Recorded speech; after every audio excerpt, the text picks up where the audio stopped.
ঢালিউড অভিনেত্রী আসনা হাবিব ভাবনা ও শরীফুল রাজ জুটি হয়ে আসছেন আলতা বানু কখনো জ্যোৎস্না দেখেনি এই ছবির মাধ্যমে। বেশ ইন্টারেস্টিং না নামটা? এই ছবিতে আরও থাকছেন টলিউড অভিনেত্রী স্বস্তিকা মুখোপাধ্যায়, মাই ফেভারিট। যদিও স্বস্তিকার অভিনয়ের খবরটি এর মধ্যেই জেনেছেন সিনেমা প্রেমীরা। আলতা বানু কখনো জ্যোৎস্না দেখেনি ছবিটি পরিচালনা করবেন হিমু আকরাম।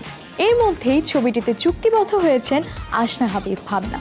খুব শীঘ্রই ছবির শুটিং শুরু হওয়ার কথা আছে বলে জানান পরিচালক।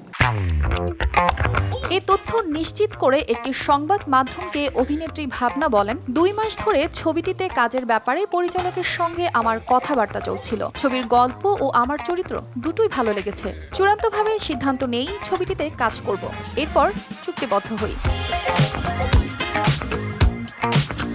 তিনি বলেন, এই ছবিতে প্রথম রাজ ও ভারতের স্বস্তিকা মুখোপাধ্যায়ের সঙ্গে কাজ হবে। দুজনই আমার পছন্দের শিল্পী। এছাড়া আরও অভিনয় করবেন মামুনুর রশিদ, ইরফান, মৃধা, শিবলু প্রমুখ।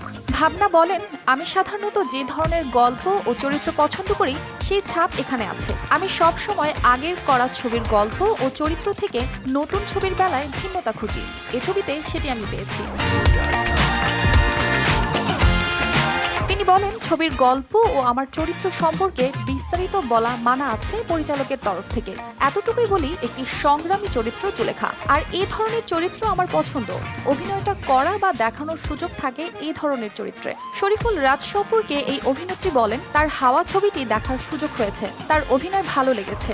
আমার সঙ্গে রাজের ওভাবে জানাশোনা নেই, কিন্তু রাজের অভিনয় দেখলে বোঝা যায় কাজের ব্যাপারে আন্তরিকতা আছে, তার অভিনয়ের ক্ষুধা আছে তার মধ্যে। তার ছবি সিলেকশন ভালো, যা আমার কাজের ভাবনার সঙ্গে তার ভাবনাটা মিলে যায়। আরেকটি ব্যাপার হলো, সামাজিক মাধ্যমে তাকে ওভাবে পাওয়া যায় না। তার এ ধরনের আচরণও আমার ভালো লাগে।